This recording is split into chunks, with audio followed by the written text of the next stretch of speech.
Hey everyone, and welcome back to the Three Strangers podcast. I'm your host, Ryan. I'm Skippy. What? Skippy, Woo! you're a host this episode? No, I'm a guest. What? I'm your guest, Skippy. Sorry. No, you're a host this episode. Okay, cool. And over here, we like to change things up all of the time and keep our audience on our toes. We are also joined by the other amazing, fantastic hosts, Nick and Bill. Or Bill and Nick. So they both could get their names said first. I thought you were gonna say like our wonderful, amazing host Nick. Oh, and also like I was gonna be like, yeah. And Got of a course, name drop? Wow. And of course, as you guys already know, you're listening to the Three Strangers podcast, which is an extension of the Flash Forward Reviews YouTube channel.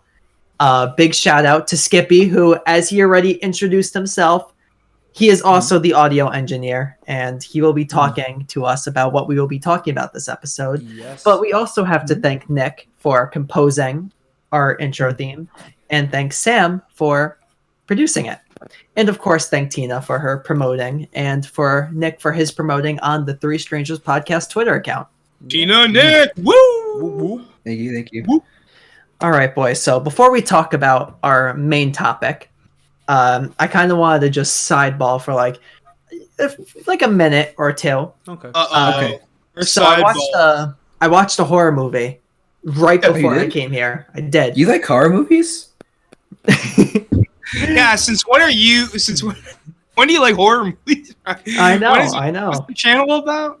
It was wild. I was trying to find a rom-com and then horror just came up. It just stumbled upon it. Why not both? Why not both? So it was a Shudder original. Okay. It was 56 minutes long. Barely a Imagine movie.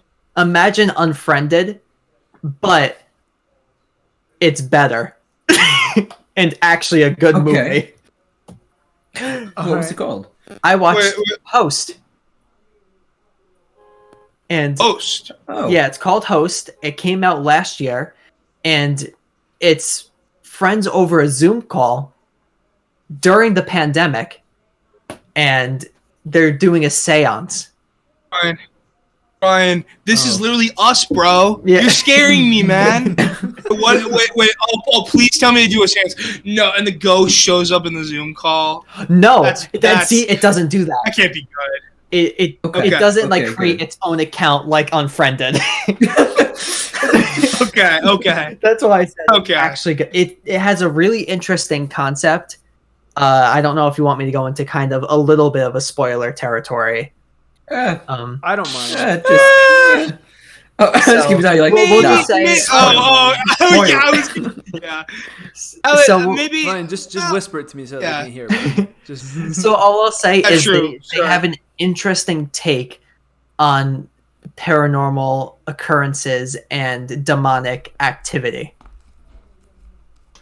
Okay, because I would love for that concept to be refreshing.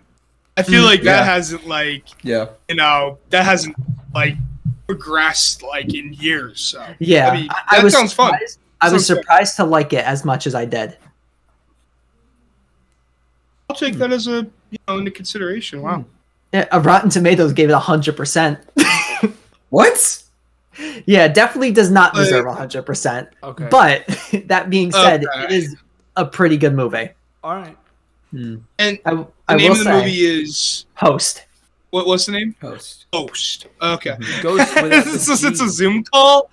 hmm Oh, that's funny because I was thinking Zoom host. Yeah.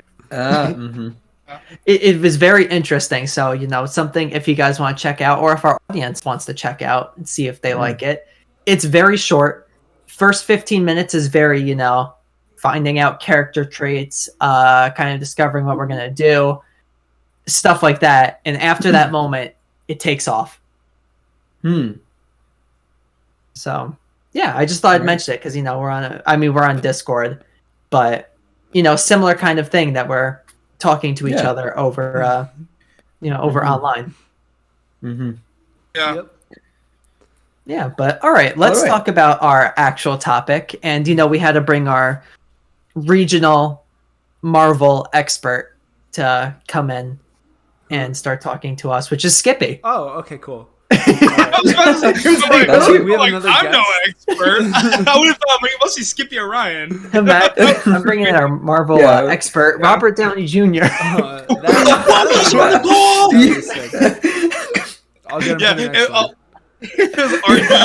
RDJ has joined the Discord. Holy crap! Make that happen. Oh my god, that would be crazy. I got you. Yeah, actually, has a lot of time to this schedule. That would be insane. Now we're big time. That's when we hit big time. But we're here to talk about Wandavision. So Wandavision, as everyone knows, was released in 2021 this year. It was directed by Matt Shakman, and it stars Elizabeth Olsen, Paul, I think it's Bettany. I never know how to pronounce his last name. I love Paul Bettany. And Catherine Hahn. And it follows Wanda Maximoff and Vision in sitcoms? What? Yeah. Yeah, that's what everyone was asking, right? That's what everyone was asking. Why is it a sitcom? And let's just say this right now. We are spoiling everything in this podcast. Okay. Everything is getting spoiled. Everything. So you don't have to hold back absolutely anything. Everything is, on limit, not off limit. It is on limit. Good. On limit. That's what I like to hear. On limit. Okay. So, I'd like to start with Bill. Okay. Just when you first saw the trailer for WandaVision, like that first trailer where it really showed off like sitcom stuff, one word, what did you think? One word. One word. Oh, easy. Confused. Yeah. Confused. Nick? Yeah.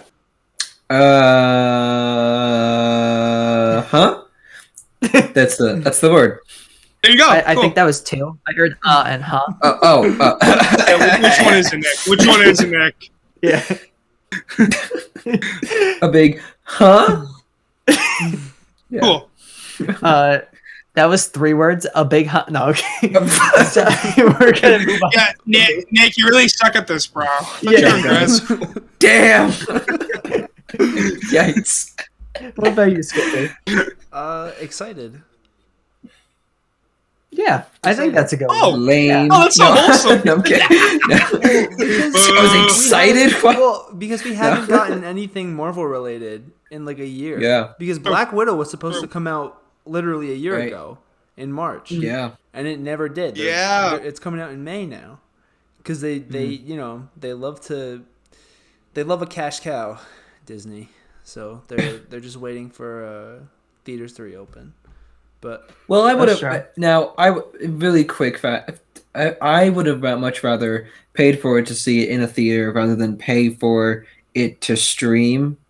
Oh, 100%. Like they did with Mulan. Yeah. And I think they realized they made a mistake there. Yes. I'm an avid Disney fan, but that was a mistake. Right. And I think they're trying to fix that with their new Disney movie that just came out. Is it Raya? Raya and the Last Dragon. Yeah. Oh, and they're releasing it on both in theaters and on Disney Plus. Like, I thought Soul had a good release. I know a lot of people that I know saw that, and everything. I love Pixar. I could talk about that forever, so please stop me. Continue. Yeah, me too. Yeah. I haven't seen it. Quickly divert us. It's very good. I have not either, but I need Soul's to. very good. Soul's very good. Okay. Yeah, but going back to WandaVision. All right. We're going to just go right into it. All right. First episode, you're watching a sitcom. Like you're just watching a sitcom and then there's just a commercial. Yes. And you're like, what is happening? And then it goes back to sitcom and then there's the moment. And I know you guys know what I'm talking about with the moment where it's like, this isn't part of it. Like, this isn't sitcom right here. Something's happening. Oh, the Ultron line? What? No, that's not the first episode. That's not Okay. I thought the moment I realized, I know this is really strange, you're going to be like, what? The moment I realized something was weird is in the commercial. the light, the red light, on it's the red light on the toaster, and I was like, oh crap, like that's weird. Why is it not black and white? That was my first weird. Is that what you're gonna say, Ryan? That was your first. I was gonna say a little bit later. Oh, weird. Okay, so mine was the first commercial because the first commercial there's Stark Industries. Is it the Stark Industries or is it the Hydra? There's a Hydra symbol on it. Hydra's Does everybody pick that up? Hydra's everywhere. Yeah, I was gonna say Hydra's everywhere in this. Yeah. Okay, well, yeah. I was gonna say like the first very you're right. Like the first very noticeable moment where it wasn't like the little pickup like that, like the Oh, the dinner scene. Yeah, the dinner scene. Oh, sorry. That was. Oh, yeah. Where like it went from like a different camera perspective. Yeah. Okay.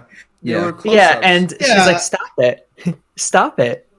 Stop it! Stop it! Stop it! Stop it!" So weird. Nick, you did that really well, I must say. Yeah.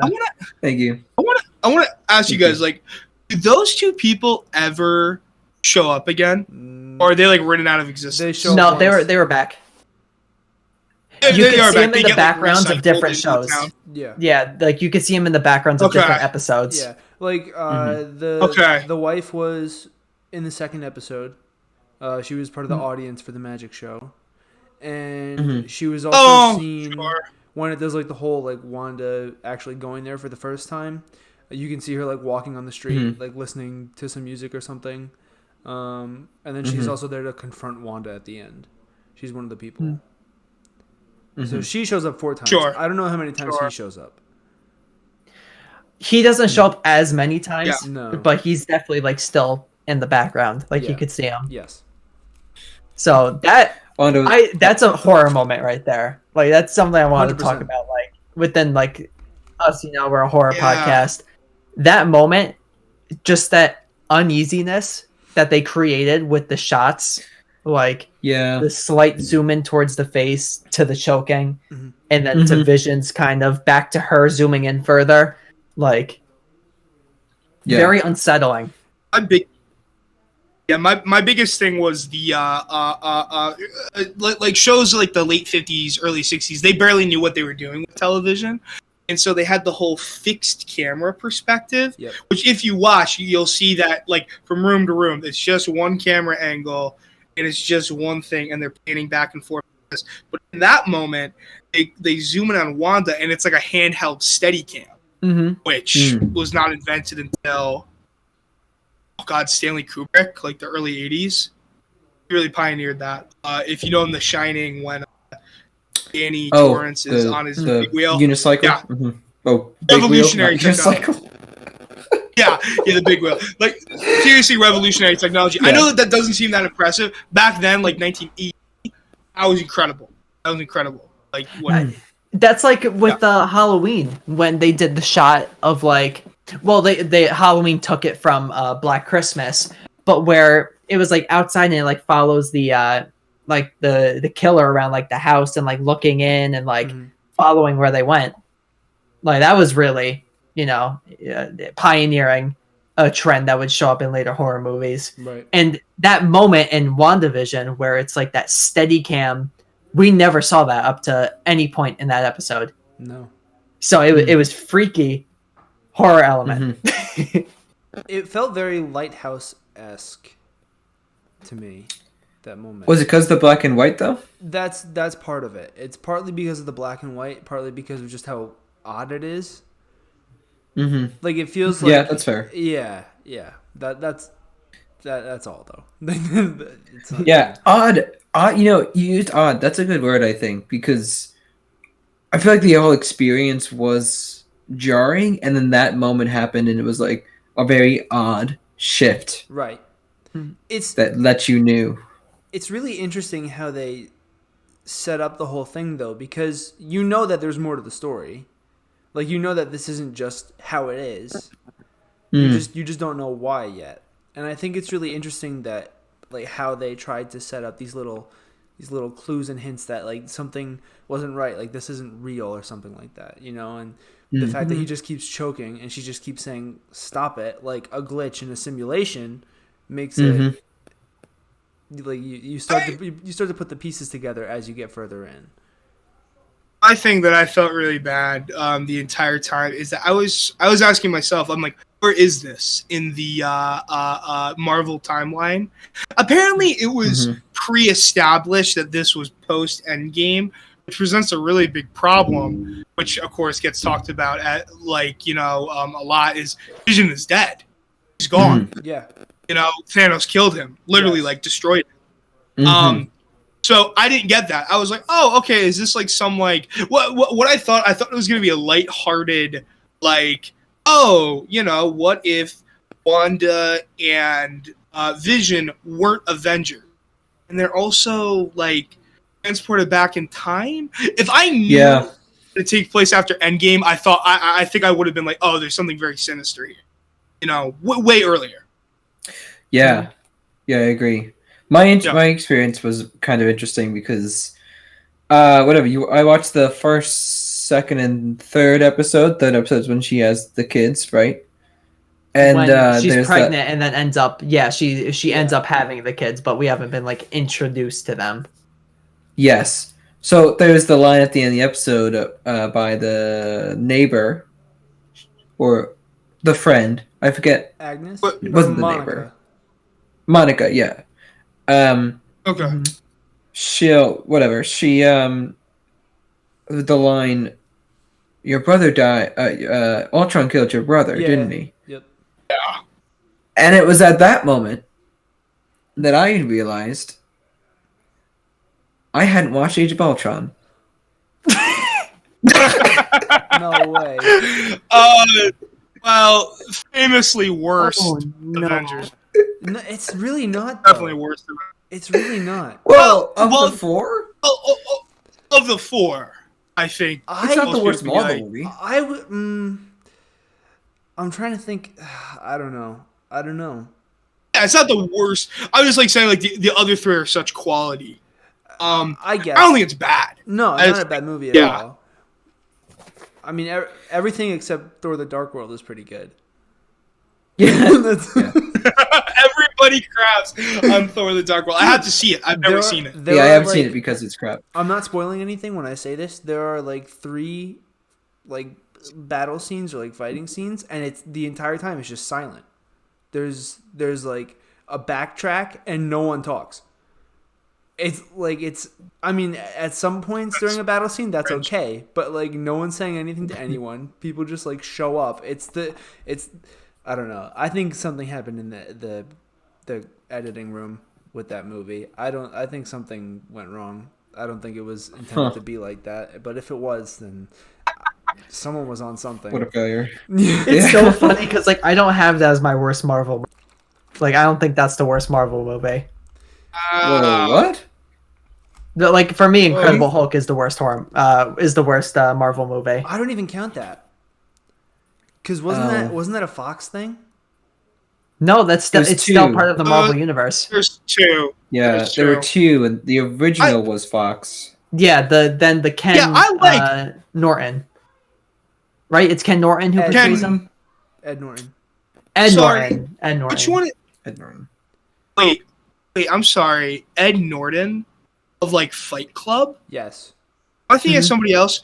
Edward Norton was the Incredible Hulk. Yeah, is that in the Marvel movie? I thought that was a Fox one. No, that's a Disney. They've made so many Incredible Hulks. The Fox one was directed by the director with the kind of strange name. This is like 2003.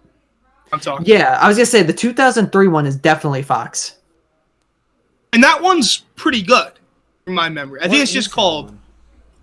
It's called Hulk. I need to look these up. Yeah, it's just corny. I've only seen the Ed Norton one. I don't think I've seen the other one. What's up? I'm about to blow your minds. Okay. The Incredible Hulk originally was a 5-season TV show in the 70s.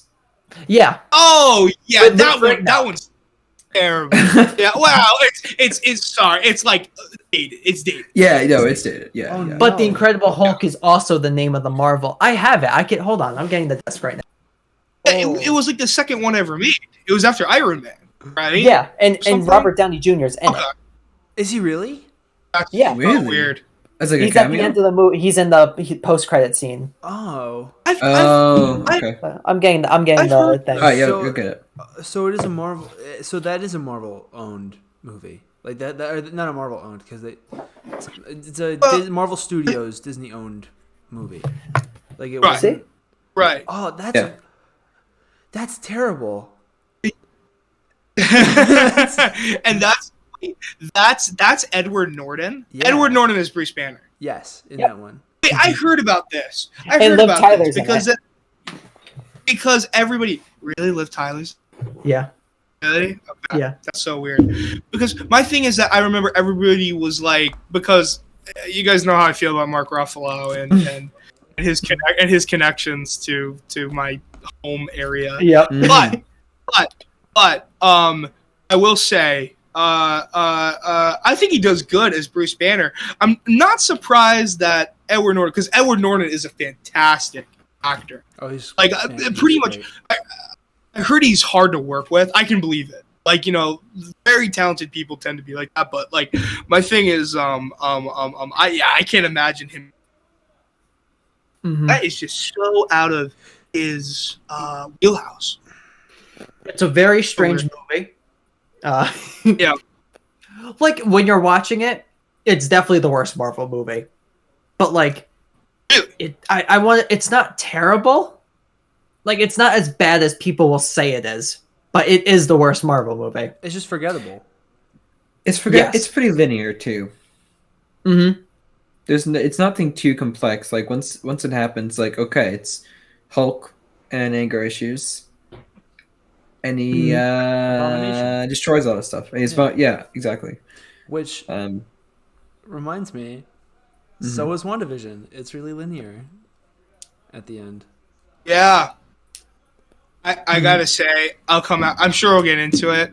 I gotta say, for me personally, and this might be a controversial thing, the worst part of WandaVision is for me. The end. Is what? Is the end of WandaVision. The worst part.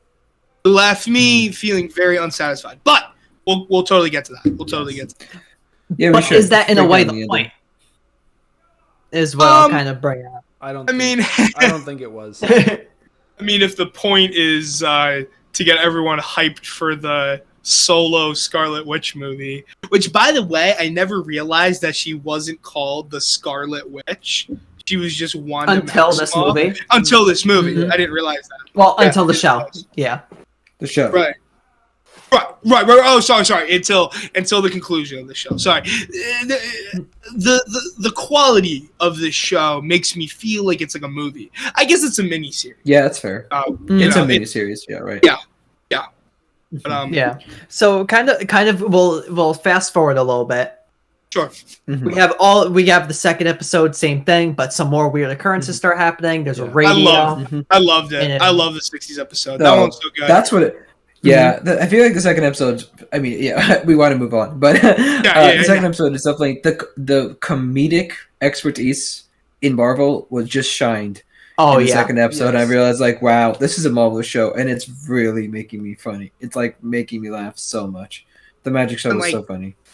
I don't know a lot about 50s television, but I know like quite like decent amount about 60s television, and it was like fantastic. It was great. Mm-hmm. Like it was spot on. They did their homework so well. So yeah. Oh yeah, definitely. Then we get to the 70s episode. Yep. Which I have to say was my favorite intro theme out of all of them. Like out of all the theme songs that they played, my favorite one was the 70s. Family. Mm-hmm. Yeah. We have some more weird occurrences in that one, and we have the big moment in that one, which you said before, Nick, which was, your brother was killed by Ultron, wasn't he? And it was like, oh shit. Oh, there's Marvel. Yeah. We had that, but we also had Agnes outside with Vision, and she was like, "Yeah, do you know anything about this Monica? Yeah. Like, she doesn't live in town." And we were like, "Oh, that's weird." Like, I was watching with my parents. Oh, we watched it. Her name isn't Monica in the simulation; it's Geraldine. Oh, Geraldine, right? Geraldine. Yeah, right. Yeah, she was like, yeah, she doesn't have a house. And Vision was just like, oh.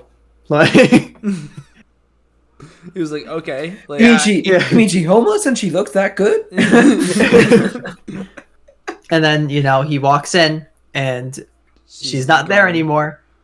And, Wanda's just petting the baby. Just going, everything's fine. And then we have horror-y as well. Then we have such a cool moment where we literally see the frame shit, like how it's shot. We see the change of color. Are you saying? No, the width of the screen, the aspect ratio. Yes. So it goes from the square to out with the rectangle, the cinematic bars. Yeah. Yeah. Such a cool moment. I thought it was really scary because. Yeah. Oh, sorry. We're gonna say. I was just saying. I knew they were gonna do that. Like you have to, if you're. Oh. Yeah. My big thing for me that I thought was really, really, really creepy is so Geraldine begins to confront Wanda, right? Well, and then Wanda gets like angry, visibly angry, and then we're taken to the outside view of the people that are like watching WandaVision. And I remember what happens is like it's like a and things are spliced together and you don't see what happened to her. Yeah. I'm not gonna lie. I thought Wanda killed her. But then I'm like, oh, they probably wouldn't have done that. They probably wouldn't have. Bro, imagine Wanda just murdered her like right there. The only problem with that is that she's a comic book character. True. She had more. Yeah, she was the original Captain Marvel, right? Yeah. And so. Oh. Is that true? What? Yeah. Yeah. Explain. So in the comics, I don't know this. In the comics, she's the first Captain Marvel. Monica Rambeau is the first one, and that's why a lot of people were really mad at Brie Larson because Carol Danvers is like the second one or something, and they were mad that like Marvel wasn't giving representation to a black female lead, so instead they gave it to Brie Larson. But I don't know. I like the way that Marvel handled it, and they're gonna make her like her own because she's Photon too. Like that's her. Oh, okay. Yeah. So interesting. Yeah. Yeah. So she will still be connected to the Marvel series. Yes. Yep. And we saw that she's gonna be important. Yeah. In a post-credit scene with the Skrulls. Yes. Yeah. Yep. Which is a Captain Marvel thing. Right. So they're gonna. Yeah. Are they making a second Captain Marvel movie? Because I don't think that they're gonna give her own movie. Okay. No, they're not. She's gonna be in the next Captain Marvel movie. Right. Okay, that's what I thought. Cool. Oh. Yeah. Wait a sec. Okay, so I don't want to get to the big. I don't know if we want to quite get to the big inference thing at the end. Not yet. Because without like. You just to give it context before we talk about it, we're specifically referring to when she says, "Yeah, somebody up there wants to talk to you." Yeah, we should. Yeah, okay. We'll talk about that. We should say that for the end. Okay, we should say that for the end. Yeah. So we have the third episode, and we see we see that Geraldine, Monica, is thrown out of whatever is that, wherever Wanda is. Because we still and we know. We at that point we don't know, and even as we go on, we still really don't know until like. The fourth episode, they start discovering things. That's the first time we get an outside view of people looking at. The fourth episode, the beginning of the fourth episode, when she dusts back. Oh my gosh. Such a cool moment. Oh, that and you get to sweet. see the hospital like in complete chaos because everyone in the hospital is coming back. Yeah. And no one knows like what the hell is going on. Yes. That is so well done. So well done. That made me realize you really didn't get that realization. When you watch the dusting, obviously, in Endgame, it's like, wow, this is some crazy shit. Mm-hmm. But WandaVision brought the dusting to modern day and just like an ordinary place. Right. Like a hospital where it would be hysteria. And gosh, wow. It really brought the dusting to a more sympathetic view, I think. It gave it even more weight than it already had. Yes. Exactly, Skippy. Yeah. There's the horrific implications. I'm sure you guys have like seen like everything online where it's like, what if you were in a plane or in a car? The directors actually explained that away. Oh, They said that Tony. what do they do? Tony snapped back and wished for everyone to come back safely. Okay, yeah, sure. You know, like it's like yeah. But Yeah, I'm glad Tony had however, the foresight. I will say that in WandaVision there's reference to missing persons in space. Oh. So That would make sense. It's leaving a lot of people to speculate that maybe we could get a Fantastic Four origin out of that. Oh god, I want Fantastic Four to be done well. Yes. It's never been done well. Never. Yeah. John Krasinski and Emily Blunt, right? That's her last name. Oh, I want them. Yeah. I want them so badly. Oh my gosh. as Mr. Incredible. Wow. Oh no, Bill, I just did the same thing. I was gonna say the exact same thing, and then I had to cut myself off. Mr. Fantastic and I got Pixar. I still got Pixar running. yeah. Oh my god. Mr. Fantastic and what's her name? That would be crazy. Yeah. And Mr. and And Stretch Armstrong. Susan Storm. Yes. Oh yeah. Wow. And what's the Human Torch? They are probably my favorite superhero team. They So need- Do you remember? So cool. X-Men. Do you remember when we got Fant Four Stick and only got 5 minutes of fighting at the end of the movie? Because I do. Yeah. That was. I remember leaving the movie theater so upset. Like I didn't see. I that was one. so I excited. don't want to. Like that was it. It had everything to be good, and the trailer looks good. But that's because they took all the best parts of the movie. Yeah, they put it in the trailer. Because there wasn't that much to go off of other than that. Yeah. But Wait, yeah, so episode 4 we meet. Yeah. No, sorry. I was just gonna say. So then, I just want to like I'll leave like my Fantastic Four thing. So you're specifically talking about the one that like came out in like 2015 or something? Yes. Yeah, the that one. remake. Okay. One of my favorite bad movie moments of all time is when they said, when the thing says, "Yeah, the things we're doing, they're fantastic." and then Reed Richards looks at the thing and says, "Wait, say that again." And I'm like puking. It's so bad, and I just love that line. We reference that all the time in my house. I'm like, why did I automatically know what you were about to say when you started? It is so bad. That left a bad taste. so in my mouth. perfect end to the terrible movie. It's so bad. Yep. Sorry, Oh I don't my want God. to take more time. But no, it's okay. It's Another okay. Great casting So choice for Fantastic Four. Before we move on, cast The Rock as the Thing. Come on. Oh, natural. Do you think he's too funny? You think he's too funny? Because Too the Thing funny? is a pretty sympathetic character.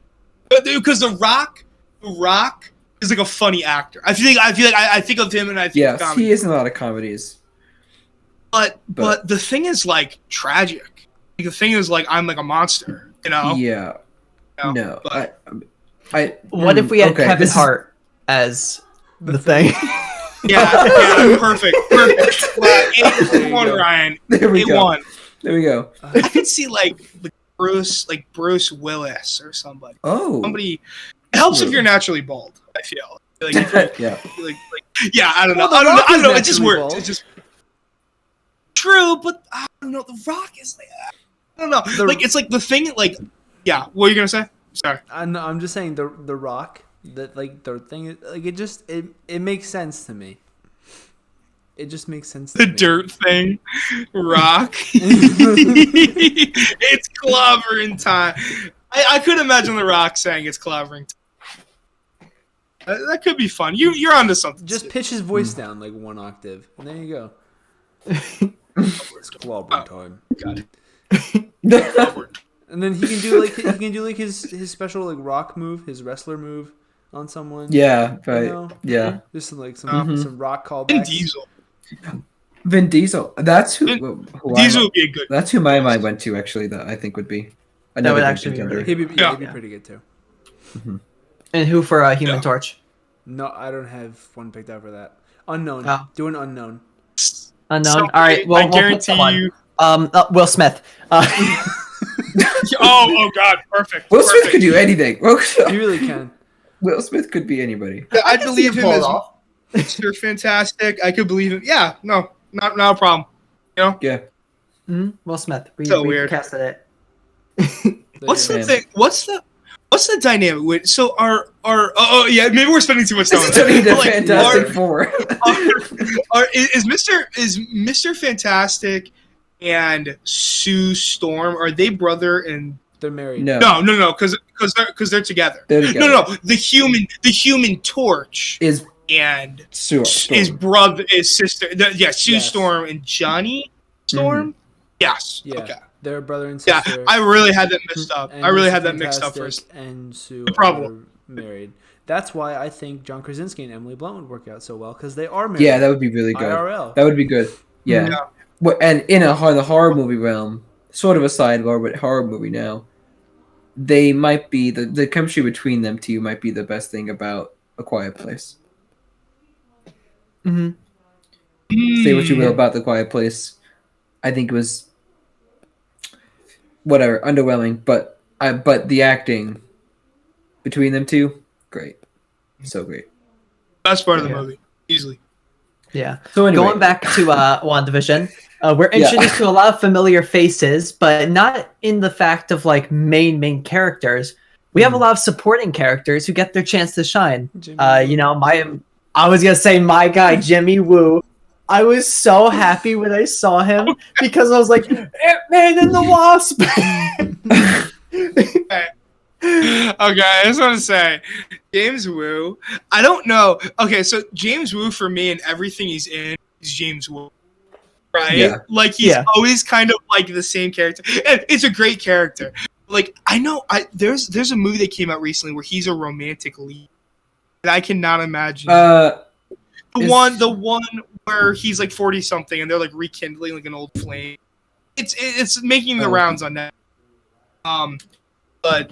Yeah. I'm just like, I cannot imagine James Woo as a romantic lead in my movie. But. Listen, Randall Park will always be a romantic lead in my boat. I think it's a you thing. I love him. It's a Woo thing. Yeah, we're gonna move on from that and say that he's gonna be in the next Aquaman, apparently. So. Oh God! Can they just cancel everything I don't even want to have lined up for the DC universe? Can they just cancel all of it and restart? Can Randall Park be Aquaman? I wouldn't mind. Yeah, but we're introduced to him again. I was so happy when I saw him. I love him so much. Like he's just such a funny person. Like in real life, so like we see it always in his works. He's very funny in this. Mm-hmm. He was great. We had Darcy, who was in the Thor movies. Great. Didn't think we were gonna see her again. I think this was my favorite that I've seen her. Yes. She used to annoy me a little bit in the Thor movies, but in this role, I really liked her. Yeah. The only thing that annoyed me with her in the Thor movies was that she called Mjolnir Mjolnir. Because come on now. like just say it, come on. I'm trying to think, is there I know I'm probably forgetting someone who's important from another movie that was also there. I don't know if that guy director Hayward director Tyler Hayward, is he connected? No, this is the first time we've seen him. Yeah, I was gonna say I think that's the first we've seen him. I think that's basically it. Besides, our Wanda Vision. Because he is like the Nick Fury of Sword. Yeah. Right. Mm-hmm. Nick Fury Shield. He's the acting director. Right. Because it should have went to Monica, but she got she got snapped. She got snapped. Yeah. Sure, because her mother was the director before director. him. Yeah. Makes sense. Makes all sense. Yes. That whole episode, we're finding out the weird occurrences, how they played a role to have them within Wanda's little, force field of Hex. matter and alternate reality, all of that. This is all in there. They call it the Hex, right? Isn't it the fourth episode? Okay. And we also start to see Vision start to questioning everything. Yeah. Which was really That's cool. weird. Yeah. That's weird. That Yeah. was... I want to ask you guys something. Maybe this is just me on the thing. When they're in Wanda's TV world, I love it. Like, I'm like, oh boy, let's go. Like, this is some the best Marvel stuff I've ever seen. But when they're outside talking about what's going in for the thing, I would say the performances of the James Woo's character, who I forgot the name of, Darcy, who's good, and Monica, they're all good, but they just barely make the outside stuff tolerable. I feel like it's almost like the outside stuff is the broccoli that I'm having to know what's going on inside the hacks. I don't know if you guys feel the same way. I just don't like the explaininess of it. To an extent, yeah. I like it. I mean, I remember watching episode 3, being really excited for episode 4 because I knew that something big was coming, and then they hand it all to you on a silver platter. Yes. There's no I don't want to say they're treating their audiences like they're dumb, but they're kind of treating their audience like they're dumb. There was no nuance in that episode at all. It was just kind of here's everything we've done so far, just so that we're all on the same page. Episode 4 was it's a for me. Sorry. Yeah, a tell don't show, which we've talked about before with other horror movies, and it applies to all movies really. And I know, Bill, you like to talk about this a lot. We want directors as audience members to show, not tell, and that whole entire episode was just telling us. Maybe we're all nuanced in some capacity. We're we're not film critics, per se. I guess we kind of are. By nature, are we? I guess. But I guess the fact that we have this, we kind of are. But I feel like we understand things maybe a little better than think. Maybe we're not the right ones to pass judgment on that. I don't know. It's something that I grapple. I know for my dad, he appreciated all of that being told to him. Okay. So he understood it. I was just gonna say I don't know how old your dad is, Ryan, but I'm gonna say, because I watched some of it with my mom too, and she didn't get it up until that point either. For some of the older audiences and for a lot of the younger audiences that they're catering to, because at the end of the day, it is a superhero show. You kind of need to explain things to those younger and older audiences because they can't pick up on certain things like we can, it's just they have different mindsets and different brain capacities and functions, so it's harder for them to really get what's going on with so much crypticism, I guess. So in that respect, I get the choices that they made, and I understand them, and I appreciate what they were trying to do in the beginning, but then when they threw it out the window, I was kind of okay, I'm still invested, but let's get back on track in the next episode. Right.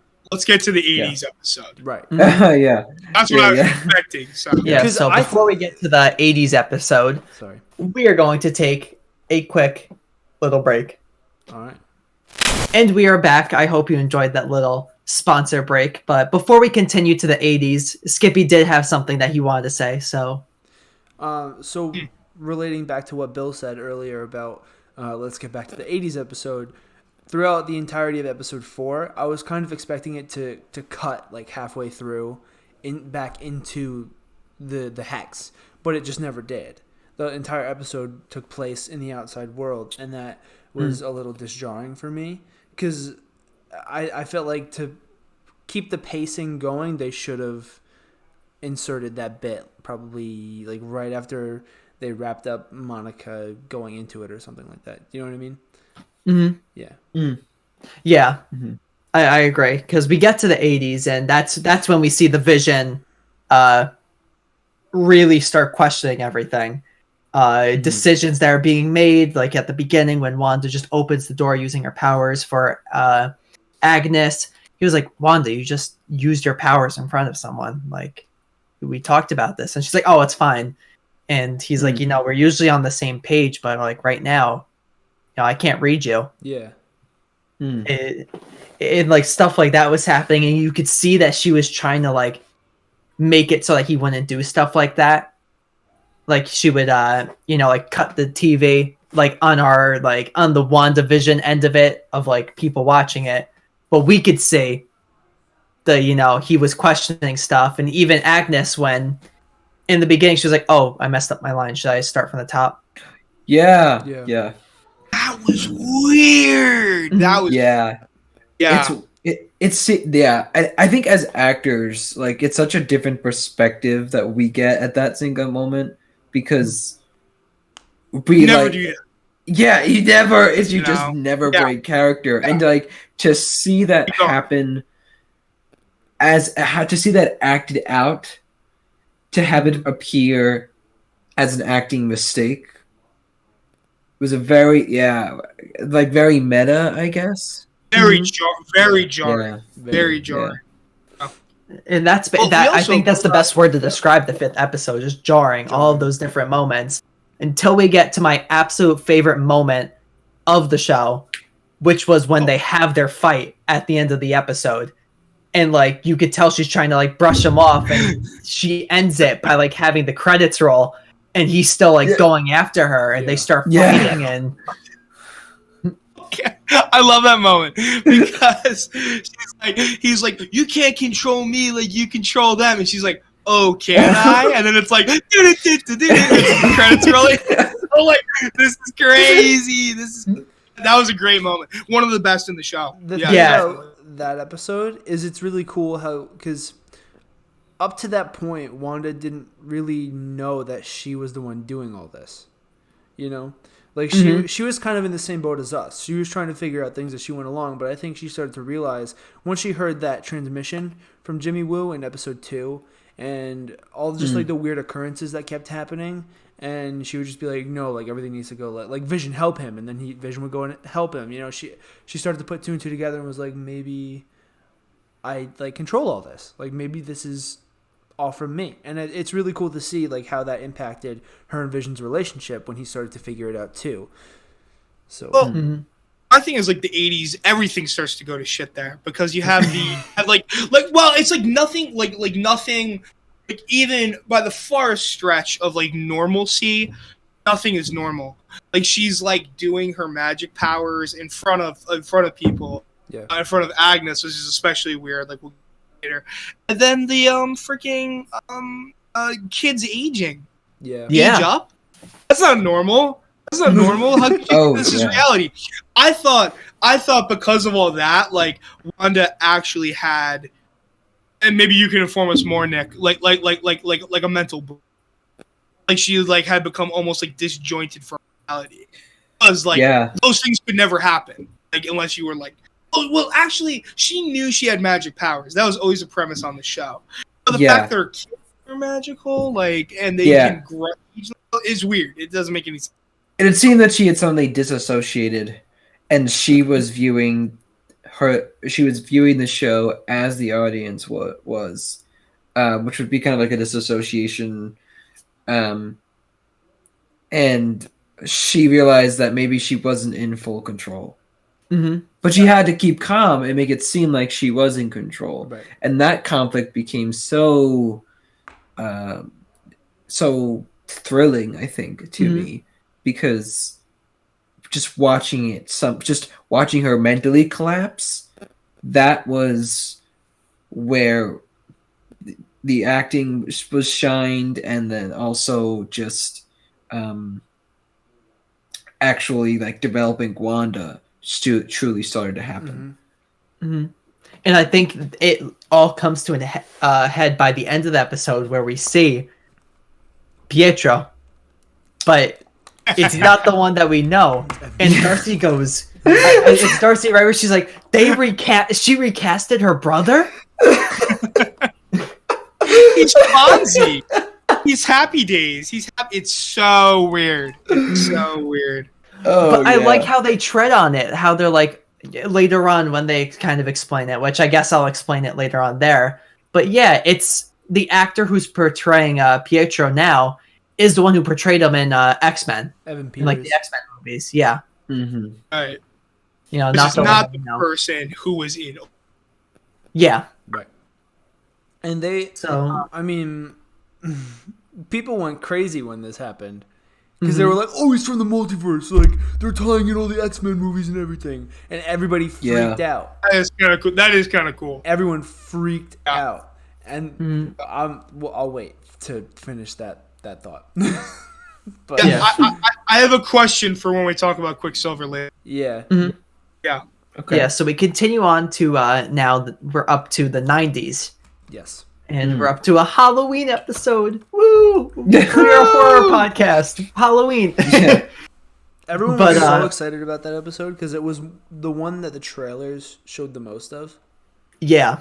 Yeah. And it was their original I guess, costumes that they wore in the comic books. Yep.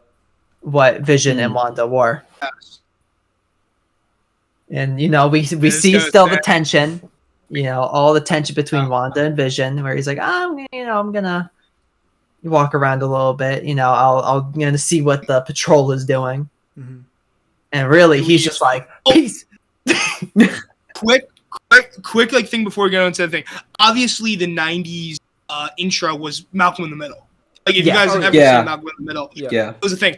If you guys listen, and I had to have my friend tell me this. If you listen, I don't know about the '70s. If you listen to the '80s in lyrics, they are like horrific.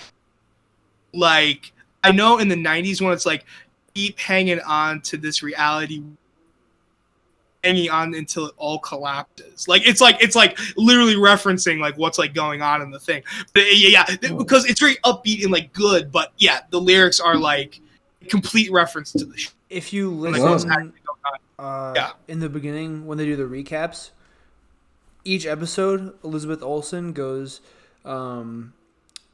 previously on WandaVision, but each time the way that she says it gets more and more like tired and depressed. Like her pitch, like she starts off really cheerful and bright, and then she just slowly like regresses into like previously on WandaVision. Like she just doesn't care. Wow, that's a great acting choice. Yes, cool. That's cool. Yeah, and there's a lot of cool musical choices that I'll talk about once we talk about a reveal. But oh sure. Yeah, we're up to the 90s episode. Kids have superpowers. People on the outside are trying to figure out, you know, how to get to as we find out, they're trying to get to Vision. Right.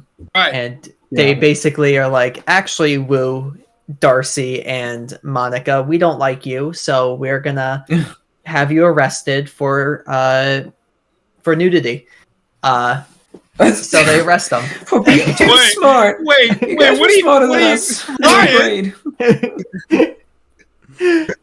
It literally becomes Monica just sassing Hayward and then being like, bet. yeah. But like what did they even get arrested for? Like Darcy was doing her job the whole time. I think for like oh my god, what's the word? Well, they wanted to stop. Yeah, they realized Hayward's plans, and they tried to stop him. Well, they didn't really try to stop him. They just kind of had words with him. They didn't really do anything. They were just like, "Listen, bro, you gotta chill." And he was he kind of arrests them for starting a coup, like in a way. Yeah, for right. treason? Yeah, I felt for treason somehow in a government building. I mean, they didn't act on anything though. They were just trying to have a discussion about it, but he just didn't. He wasn't having it. So like, what can you even arrest him for though? That's the thing. Like, they didn't. I mean, he really had no jurisdiction to. That was like the point. Yeah. But everyone is just like a lapdog, so they all just did what he said? Yeah. Okay. Yeah. Because he's the director of Sword. Right. Yeah, and which may... Maybe you guys... No, sorry. I need clarification on something, but you go first, Nick. You go first. I was going to say, this may be... Shit, now I'm going to forget what I'm saying. Oh, sorry. I'm sorry. It's similar. I got it. It's similar to what we were talking about before with the outside was the bland part, because they kind of rushed things and made and just made too many assumptions about it. I mean, like, that would work. Right. They tried to be clever with the writing on the outside, but it just the pieces fit too perfectly, and that was my issue. It's a little flat. There's one thing about the outside that I love, which is in this episode. Jimmy Woo. Okay. Oh, I love Jimmy Woo. He's fantastic. But we're just gonna go right into it. Right? Vision finds the end of the hex. Yeah. And starts walking out. Yeah. Right. I have a question. I just have a quick question. I just need clarification on it. Okay, so they're tracking Vision inside the hex, right? Obviously know that. But my thing is, I don't know if this is like a plot hole or like something I'm just misunderstanding. My thing, there is a supposition, sort of, that it looks like, before we know the full story, that Wanda Maximoff broke into the facility where they were keeping Vision. Yeah, I know what you're... And stole his parts. Yeah. Right? Mm-hmm.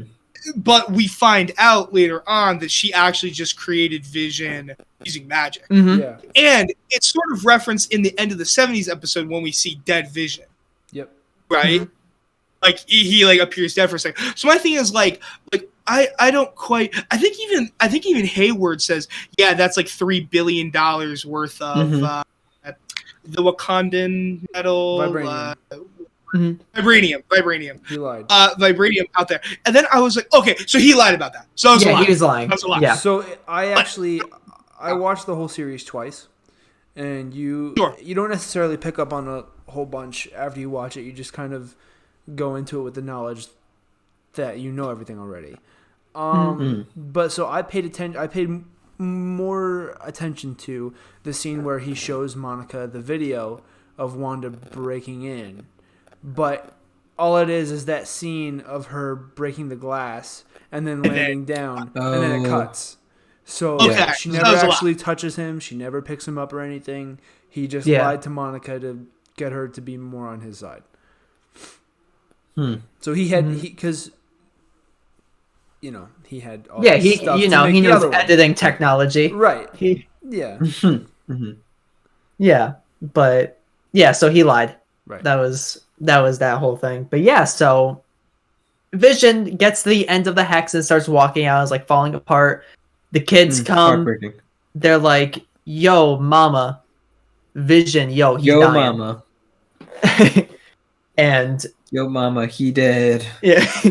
And throughout the whole episode, we're getting weird moments with Pietro that like something's up with him. He's not who he seems. I already know.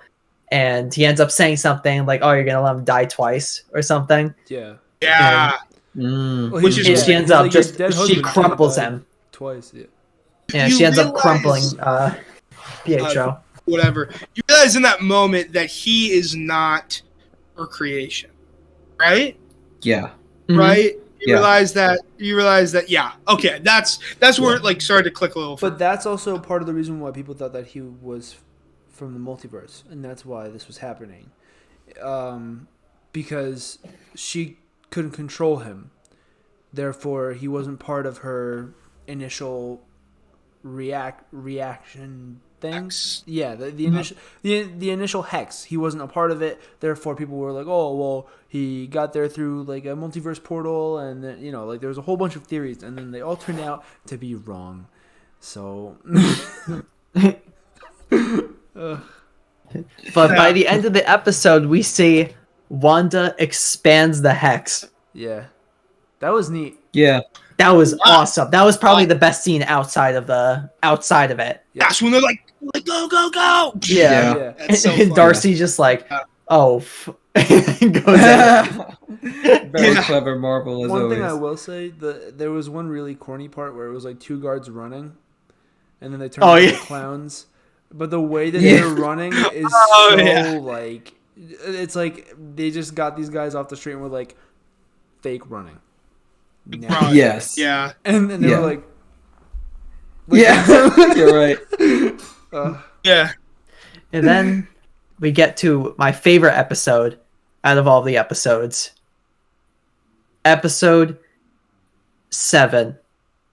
The 2000s. Whoa. Why is this your favorite episode? The Office episode. The Office Modern Family episode. Yeah. Let's just get something out of the way. They used the Office theme song in a different key.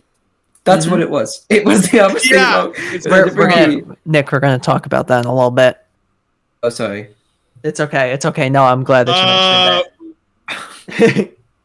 I just want to say. Oh, this is an important thing.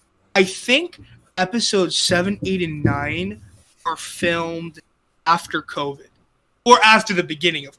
After lockdown. I'm pretty sure. Yes. Okay. So they may have a different feel. I've like been told the thing. I definitely noticed because 7's weird in the fact that she like is losing control over the power to be able to think, which is partially I'm sure linked to like the hex increasing, and partially linked to Vision not being there. Like she's like losing her emotional support. But odd to say the least. Yeah. Cool episode. You finally get to know what's going on now. Yeah. In a way. I didn't like the episode. You didn't like 7? 7? No. It was okay. I thought it was okay. I think in the 90s. I liked it more towards the end. But the beginning, I thought Elizabeth Olsen didn't really do a great job with the acting in the beginning. I kind of agree with that, yeah. As the mockumentary style, yeah, I don't think that fits her as an actress. I think there was moments where it shined through where she was like, oh, like that was good, but then there were like, oh, she doesn't. That wasn't a good line for her, a good delivery. No, like, I don't know, when Agnes just kind of like pops in, and I was like, oh, like come on, kids, and the kids they like ask her something, and she says no, and they're like, why, and she's like, because I said so. Like it's just very like rigid, and it wasn't. It just didn't feel like Elizabeth Olsen. It was just really awkward for me. I think in that moment, I don't know if you guys felt the same way. It felt like she was trying to emulate performances on The Office and in Modern Family, trying to tie it in, and it didn't. Yeah. It didn't quite sit well with me. She's no Office cast member, I guess I'm trying to say. Yeah. But I think I loved like when like everything started freaking out, like like things were like shifting between like the different time, like that was cool, different eras, and then like it just goes to her and like that style. She's like, I'm fine, I'm fine. That was good. I'm fine. Like those moments were very good. And Catherine Hahn, I know we haven't really talked about her that much. She was so fantastic. And she's like this episode, she was so good. And like she acted in Parks and Rec before. She knows this style very well. She was very funny, like doing it. And like, I think I loved that aspect of the episode with that kind of stuff. And then with Vision, where like, he was funny with Darcy. It was so good. Him and Darcy, those were pretty hilarious. So, like when they're just at like the stoplight, and then it just goes to him in the mockumentary style. And yeah, and I love the moment where he's like suddenly aware and goes, "Wait a second, what am I doing? I gotta go." It's good. I think that was moments like that I really loved about this. Yeah, and like why attracted to me the most. And also we had Monica get her powers. Yeah, finally.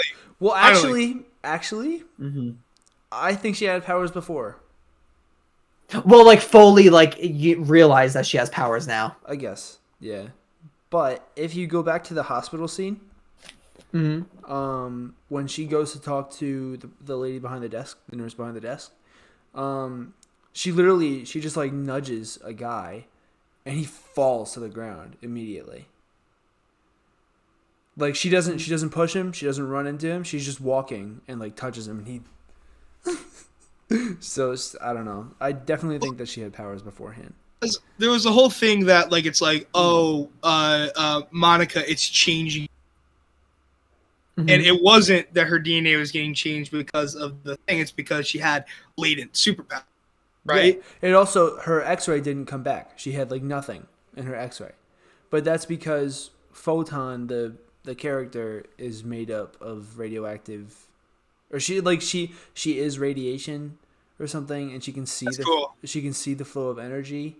So, because X-rays are radiation scans, it showed up as nothing because it's scanning itself technically. So like, what's it gonna show up with? Mm-hmm. That was pretty cool. Yeah. Also, in this episode, there was one scene where remember, like the director said something to Elizabeth Olsen, and she goes, "You're not supposed to speak." Yeah. Mm-hmm. That was pretty cool. But in an episode after, or I don't know what, like the whole Agatha all along thing, when you see her in the director chair recording it, it is actually Catherine Hahn's voice. It's just pitched down. Oh. Mm-hmm. Okay. Oh, really? Yeah. You get like. I actually went back and listened to it to say. Yep. It was cool. Oh, so now we find out later on in the episode, it was Agatha all along. Agnes was Agatha. Yeah. And she has her own killer theme song, which also, fun fact, was the #1 top charting song the week after it came out. Oh. Wait, according to like what metric? Like Spotify? Like maybe like streamed? Yeah. Like it was the #1 stream song. Oh. Isn't that crazy? Yeah. But you want to hear the fun music thing about it? Kind of odd. Yes. Yeah. Sure. But So you know how it goes, like it was Agatha all along, and it goes bum bum ba dun dun like that. Yeah. So that bum bum ba dum, those notes are in every single theme song. In like the beginnings of every episode, those notes always will make an appearance, and even in the end credits, those notes will make an appearance in that same exact order. Yep. Okay. Or Wandavision. Wandavision. Okay. Oh, that's funny. Look at Did that. you pick this up yourself? No, Ryan, I was listening to it, and then there was a video talking about like it was like the 4 notes of WandaVision, and I was like, oh, what's this? And I was like, oh, and like I heard the WandaVision and like the Agatha, but didn't make an instant connection in my head. I was like, oh, they kind of sound similar. So I don't know if you guys felt the way I did with like the Agatha like reveal. I was like, oh, like you know, it wasn't so surprising that Agatha was like, or Agnes was like a not like a bad person, but like the malevolent. Yeah, I guess the bad person, like the malevolent force. And I thought it was just so weird because it was like, why are we in her basement? It's like a medieval like chamber. I thought of like Dark Souls. For anyone that's played that, like it literally looks like it's like it was just so weird to me. It was just weird, and then it's like, oh, now I get it. You know? Right. Yeah. And I really liked Catherine Hahn as Agatha. I thought she fit the role really well. Totally. I guess I have a fun quiz question.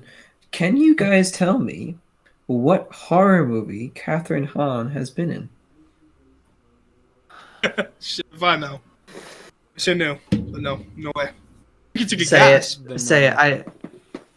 I know she's in one, but I forget what it is. She was in The Visit. Yes, you're right. She is. Capacity. No idea. I was looking at IMDb. Oh wait. She's the neighbor. Not the neighbor. She's the girl who ends up getting hung. Oh wait, no, sorry. She's the mom. It was a different Is actress. she the mom of the kids? Like when she's dropping them off? Yeah. Oh, well, that's a pretty small role. Smallish part, if I remember right. Yeah. Okay. I was like, horror. Sorry, I'm like, she wasn't the grandmother. She wasn't the grandmother. No, she wasn't the grandparent. I feel like it was also a well-known actress who was the character who was hung outside, but I forget. I'll get back to you on that. Yeah, we should do the visit someday. We should. I have a hot take on the whole Catherine Hahn thing. Mm-hmm. Yeah, I want to hear this. She's a great actress. She did a very good job with what she was given. I don't like the fact that they introduced her as a villain. I don't like the fact that there was a villain at all. Well, I have a question. Okay, can I answer that with another question? Yeah, sure. Mm-hmm. Do you think Wanda isn't a vision? Isn't do you think Wanda isn't a villain? Wandavision. That's why I don't like the introduction of a villain, because it paints Wanda as the hero. But do you think she is an anti-hero in this case? I do. I don't think that Wanda is necessarily good or bad. I think that she's working for herself at this point because she's grieving. Mm-hmm. And when you're grieving, you're selfish. So I think that that's what she's doing. But that's why I don't like Catherine Hahn stepping in, or Agnes stepping in, because I feel like it should have been more of a... It was very personal to Wanda, but I feel like it shouldn't have had a big, Marvel superhero generic ending. I feel like... See, I think...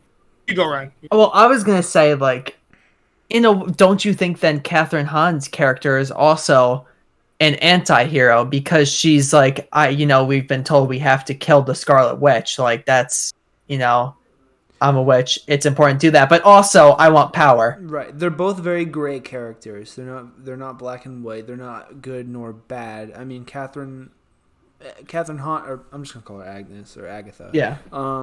Agatha, was definitely when she's revealed to be who she is, she's definitely painted as the villain. But as you start to watch the later episodes 8 and 9, you start to get the sense that, okay, so she's like trying to do the right thing, but for the wrong reasons. Right. Which it's still like, it's an interesting concept, but it still doesn't take away from the fact that it was very generic and Marvel-y at the end. Like, just because they say nuanced things doesn't mean that that's what they're doing. My big thing. I don't know if you guys feel the same. I feel like I said that after everything.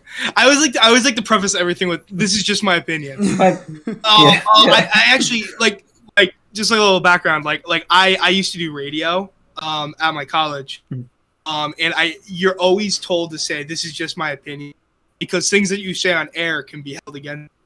So if I ever do that, just know that that's like a holdover.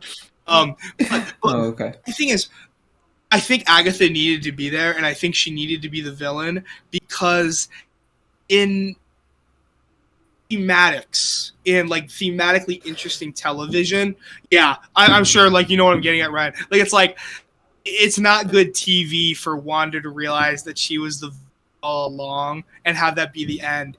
We need an external power seeker. And it's unfortunate, because it would have been really interesting if that was a thing, but just didn't happen. And I will say, to add on to that, I like that it's Agatha, because in the comic, very important to Scarlet Witch, because she's the one who teaches Wanda her powers. Right.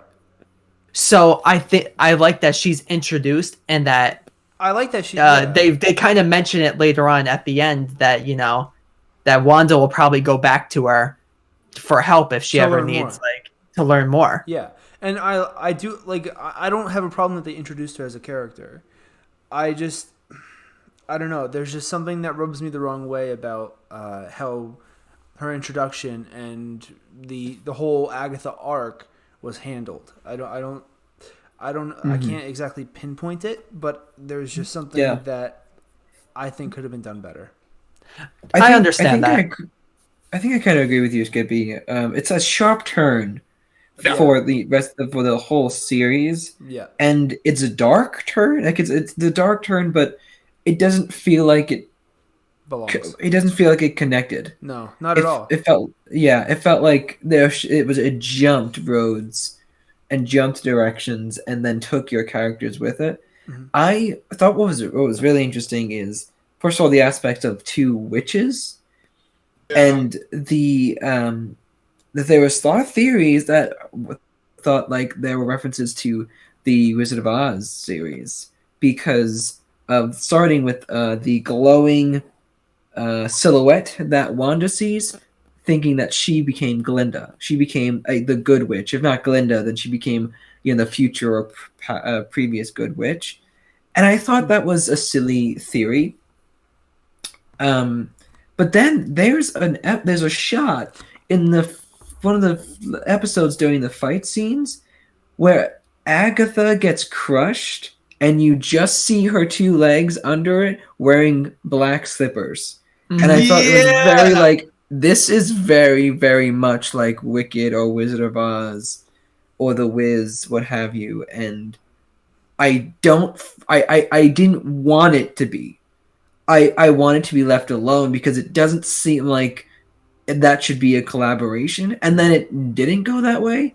Yeah. But now it really just seems like it's the Scarlet Witch and Agatha are the Wicked Witch of the West and the Wicked Witch of the East at like different points of time.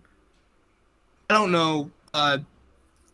In my revisionist WandaVision, and this might be a controversial, I want to see what you guys, is that I wanted an external threat that was put forth by Hayward, which turns out is New Vision? White Vision. Vision. White is Vision, it specifically White Vision? Okay. Yeah. It felt weird to call him White. We called him White Vision in our house, and it felt weird because it's just like Vision can be any color he wants, really. Yeah. But my thing is that I thought in my thing it would have been Agatha brings Scarlet Witch through her grief, right? Like she's like, oh my gosh, like you like were a Sokovian child, out in war, yada yada yada. And then eventually through something, he's like, you know what? Like I will teach you to develop your powers, yada yada yada. The problem is that Agatha was set up in the beginning, the Salem witch thing, and she was evil. She was a bad person. Yes. But imagine how interesting it would have been if like both Vision, like Wanda's created Vision, now there's White Vision. Wanda's created Vision, Agatha both played a hand in Wanda's healing process, and then they all fought against White Vision, who could have been like upgraded, more powerful Vision. But then I could have complicated things with like Vision now being basically reborn in White Vision, which I'd like to talk about a lot. Major flaw, in my opinion, that they did not introduce New Vision. What the hell is that all about? What the hell is that all about? Yeah, but anyway, we'll get there. But what do you guys think about if Agatha would have been good? You know, if she would have played like a teacher role. That's the direction I wanted it to go. But because she was painted as a villain the entire time, with like half of a morally good reason for doing what she was doing, I kind of played along with it just to see where it would go. And then it diverged, and ultimately she was the bad guy. You know, like she is the big bad of this story. You know, like Hayward is like the subplot. He's the B-roll villain. You know. Yeah. That's True. Oh, you're true. You know. Well, what do you think, Ryan? Yeah. Oh, Nick. Sorry. No, I go ahead. was gonna say, Nick, you can go before me. Okay. Well, yeah, I kind of agree. It's a weird setting, and I agree with the flaw that you brought up, Bill. But I also agree with you, Skippy, too, that it just seems like it was too much. Too much of a turn for me. And granted, I didn't know anything about the Scarlet Witch or who Agatha was. And I think that brings me to a flaw that I'd like to talk about with the series is it's a great series, but the reason it's not perfect series is because it solely relies on you knowing so much knowledge about Marvel. Yep. And a perfect TV series has to be its own creation that anybody can watch at any time, no matter what knowledge you have on any subject, and still get a payoff. The average enjoyment of it. This was made for Marvel fans. Right, but I mean, they do that to an extent with the flashbacks in episode 8. Mm-hmm. That they do give that context. It does come a little late, but they still do give it. But you definitely do need, like, in order to enjoy it to the full extent, you definitely need to know about previous movies and things that Marvel has done in the past, which is a problem that I had with Monica's character, because her whole tie-in is that in the Captain Marvel movie, she's the little girl. Like, her mom is Carol Danvers' best friend, Mm-hmm. And that's where that whole thing comes from. But you don't really know that unless you watch Captain Marvel. Like, there's a whole, like, pan shot of what's the mom's name? I forget. Something Rambo. I don't know. Maybe it's Maria. I'll call her Maria. I don't really care. Yeah. But so you get this whole, like, pan shot of, like, all the directors of S.W.O.R.D. or something, and it goes to, like, her headshot on the wall or something, and, like, you don't care if you've never seen the Captain Marvel movie. Like, you don't care about that. That's, like, a little thing in there for people that have watched it. Yeah. And that's part of the issue with this series. So I do agree to an extent, Nick. Mm. Yeah, and I think that's the thing with Marvel as a series in general. That even with the movies, it's like, for Civil War, if you didn't watch Age of Ultron, if you didn't watch this one, then you don't know where this character is and why this one. It's same with Endgame, where how they had Ant-Man and Captain Marvel. You had to watch those so you knew, where is Ant-Man going to be at the start of Endgame? How does that tie in? Now Captain Marvel, how does, stuff like that. I mean, sure, you can still watch these and have a good time with them, but you just don't know as much as the Marvel fan sitting next to you. Yeah. Exactly. And I think oh, go on. Sorry, go to on. quickly go on to my my thing. I definitely agree with you guys. But I will say that I've read that they're following the House of M comic, which is the House of Matt, which is like connecting to Doctor Strange. Yes. And this is all connecting to Doctor Strange. They're following like 3 different comics. Yeah. But they said mainly it's House of M. It's mainly House of M. Yeah. Is Doctor Strange the Sorcerer Supreme? Yes. Mm-hmm. Is he like the source? Okay, at this point he is, because he's and that's why at the end we get a little bit of a connection to how it's going to be a Doctor Strange issue with Wanda learning more about being a witch, right? And all of that. That's how we know Doctor Strange is going to draw issue to this. So if you recall the final end credit scene, right, with her sitting outside and then walking inside, and then the separate version of herself doing the whole book thing, that's actually what that is the how in Doctor Strange the bald lady flicks him and like he has like that's what that is, but she's so powerful that she appears physically. So a lot of people suspect she's going to be the villain of Doctor Strange. Yeah. Which? Yes. Yeah. So what she's doing in that end scene is you can hear like her kids calling out for her. The post-credit scene. Yeah. You're talking. The post-credit scene. You can hear her kids calling out for her. So she's searching for them through the multiverse. Essentially, is what we're led to believe. And that's where Doctor Strange. Okay. And she is in the Doctor Strange movie, so you know that she has a role to play in it. And she's already admitted to saying she is filming for the new Doctor Strange. Yeah. Okay. I'm just gonna maybe a hot take, but I just gotta say, if they it's totally cool if Scarlet Witch is in that movie, but if she is in that movie as the protagonist, and she still has grief due to her like magic family getting lost. I'm just gonna say it, that's cringe. That actually weakens the plot of WandaVision. Yeah, that actually makes WandaVision like might as well not have happened. Yeah, because her grief only is one single part of WandaVision, but it's not the WandaVision. It's grief. It's grief. It's her overcoming grief. Yes. If that happens, then I will eternally shit on. Wait. Yeah, but I do see you what you're think saying. at the end of WandaVision, do you think that she ever fully, got over her, accepts it? I don't think she ever fully accepts it.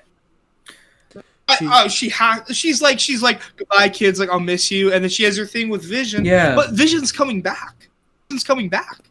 Right, but she also also has like the really cringy superhero, like I'm just gonna fly away into the distance, like That's fair. It's That's never fair. it's never She was like grief gone. Yeah, really, like it's never tied up with a neat little bow. They never really try to push that she's completely over everything, and that's in my review, I said my biggest issue is it doesn't tie up in the neat bow that it should have. Well, hold on. I think it kind I think it does. As soon as she's back in the lot, I think that's okay. She's accepted everything and she's put the past behind her. I don't think. I think the problem here is the post-credit scene. The post-credit scene contradicts her entire emotional journey to grief. But I don't think that's so stupid. Yeah. I don't think that her closing the hex is out of grief. I think that she just understands that she's like torturing these people mentally. Yeah, I agree with you, just needs to Skippy. let them go. I don't think that necessarily she's done with her kids. She just wants to help other people out. I don't know. We spent 10 different means. We spent 10 minutes on her saying goodbye to her kids. And Vision. That's grief closure. I think here's the problem with it, Skippy. If that was the case and she was doing it for everybody else, she could have theoretically just lived in a fake house in her own orb with her family and sustained herself in this imaginary world that she made, but not have anybody else in it except the people that she loves. To an extent, because you also have to realize that Hayward was after Vision the whole time. So Hayward wasn't going to stop until he had Vision. And also, which doesn't make any sense to me because he's not real. So why is Hayward going after him in the first place? But anyways, that's a whole different conversation. And he has Vision. They have white Vision. Yeah. He could have just made So him. what's the I don't point? know. But so there's that reason. And then there's also... it's because they didn't have the power of the stone. And Wanda's so powerful that she transferred her power that comes from a stone into Vision, which is why. Yeah, they want the power. Okay, right, because they want a more easily controlled weapon. Okay. Yeah. Because they couldn't start them up. That was their issue. Right. But so then there's also Agatha who, if Wanda had done what she did at the end of the episode and not closed the hex, and Agatha was just like the nosy neighbor, then I guess like it could have been handled that way. But also, knowing Agatha, she would have kept being persistent on trying to get Wanda's powers within Wanda's own personal bubble. So like you have all these issues they're just unresolved and they'll just keep happening if she doesn't just put an end to it. And also, Wanda isn't in full control of her power yet still. Right. So she wouldn't have been able to sustain that bubble. True. I'm gonna say it. If the Doctor Strange movie comes out and antihero, sure, still learning her powers, sure, still a little morally ambiguous, sure, but if she is being fueled by grief to do something that Doctor Strange needs to interfere in, horrible writing. I don't think it'll be terrible. I don't think it'll be. If it's something totally different, then fine. But that's ridiculous. I think because WandaVision was the story of that. That was WandaVision. Don't tell the same story. They're gonna change it to love. They're gonna like, so instead of it being her grief that's fueling all this, it's gonna be her love, her overwhelming love and emotions for both Vision and her children, because they do exist in other universes where Vision never died. But well, because they don't hurt. I don't know. Maybe I'm like that's just like that's my theory. But you guys can take it how you want. And we also have to remember though, as a character, Scarlet Witch, that's her character. She's always been, that she's been dealt terrible things. Yeah. And it's always her grief leading her because of all of these terrible things that happen to her, and they keep adding to it. Right. She overcomes them and she becomes a hero. Also, Vision's back. I cannot say that enough. Vision's back. Like, there should be absolutely no thing. Unless it's like, he is not the Vision that Vision originally was. Yeah. Yeah, maybe it's like something different. That'd be too. He just flew away? What are you saying? He just kind of flew away too. Like, he was just kind of like, gone, see ya, bye. And that was it. I got the impression that, like, him touching his head was like, you are now Vision. Or something. He was giving him all his memories. Right. Mm-hmm. Yeah. So the way I kind of took that was like, remember when Vision was first created and he automatically like kind of fought, but then went to the window and was like looking out and like, with Ultron, how he like went to him in like that foresty area, like exploring a little bit. Yeah. I kind of took it as that new Vision kind of doing the same thing as like he was just reborn with these new memories and all of that, and he needs to kind of explore for himself. Yeah. Okay. Because he's not the same person as that Vision, but he has the memories. He's more rigid. He's not yeah.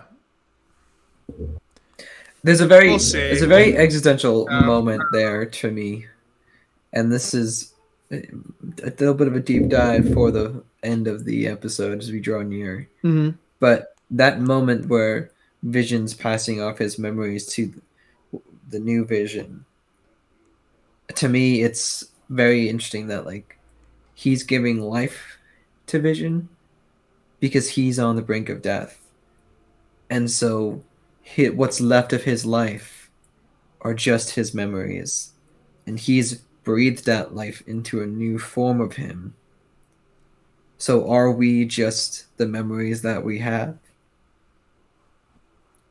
There's a very humanly element there watching Vision, which at some points was the more interesting watch for me.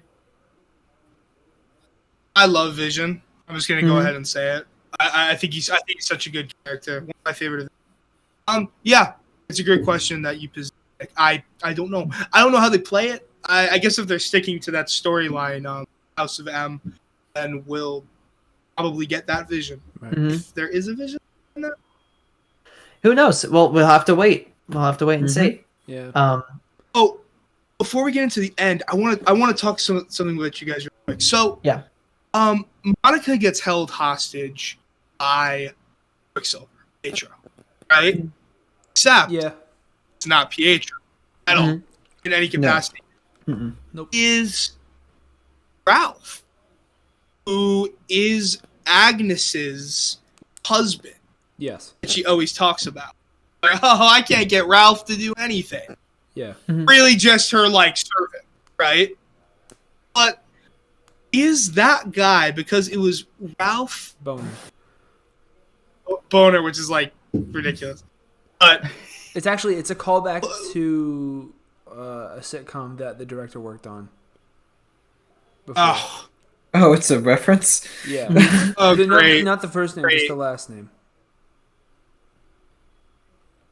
It's just okay, because it's not like a joke. It's an actual like sitcom reference. It's an actual reference. Yeah, I forget what sitcom it was though. They really made it seem like Ralph Boner was was going to become a major, like he was going to be a major Marvel character. Like just got like, wait, Ralph Boner, and then like I was like, oh, I don't know who that is. That's probably like Agatha Harkness, who I don't think many people knew by name. Mm-hmm. You know, so really that was just a it was a director. Yeah, it was just a little Easter egg, which is something that upset me. But at the same time, we also have to think that WandaVision, the Marvel Cinematic Universe didn't go according to plan because of the coronavirus. Like Falcon and the Winter Soldier was supposed to come first, and then it was supposed to be WandaVision. And then it was supposed to be what's after that? I forget. I don't know. They have a whole thing set up. I think it was the Eternals. I don't know, but they have so many things, and everything just kind of went sideways after Rona. So they switched. Excuse me. They switched it up, and I think it's going to play out a little differently than everyone expects. And we also like the director said it himself. Because he knows that a lot of people were dissatisfied with the ending. He was like, all this stuff is coming. He was like, everything is coming. He's like, Doctor Strange, the Multiverse of Madness, what's going to happen. He was like, just because it wasn't set up now doesn't mean that it's not going to happen later. And that was his whole explanation or excuse for leaving us dissatisfied. But well, I think it's an excuse that at least has some merit to it. Yeah. Because we do know, Yeah. Yeah. And it's not fully his fault. And I think he did a great job with everything that was presented with him, with the challenges that he faced. I think he did a very good job. Yeah. So I think this leads to our rating and stuff like that, if we want to do that. The man, the guy, the final scene. Somebody wants to talk with you. Right? Yeah. Do you want? In the theater. Connecting to Captain Marvel. Yeah. The pilot from Captain Marvel. Wait, you're joking. What? It's Captain Marvel? It's the pilot. That's really who it's the pilot from Captain Marvel. Oh. The girl's mom is who was a friend of her mom's. The theory is that it's the pilot from Captain Marvel who was partners with Captain Marvel. But that was... Okay, that's not where I went at all. Yeah, she's dead. Yeah, she's dead. She died. Yeah. From cancer. Right. So people think are you talking about the alive? someone who's waiting for her? Yeah. I can tell you what I thought. I don't know if you guys have... okay. Okay. No, I thought you were talking about No, I just thought you were talking about what movie they were referencing. Oh, okay. No. Because obviously it's a Captain Marvel because of the the whatever they're called, the scroll. Yeah. Well, it's not. We know it's not Captain Marvel because Monica knows Captain Marvel. Yeah, she doesn't like right. Her. Right. Yeah. Right. But the thing is that I got that line because it was the last line of the series. That this is like, whoa, this is like the big news thing. I'm not gonna lie, it's gonna be pretty lame if it's just Captain Marvel. That's just like Snorefest. Didn't they say they said he's waiting for you? Didn't they? I think they're talking about Nick Fury.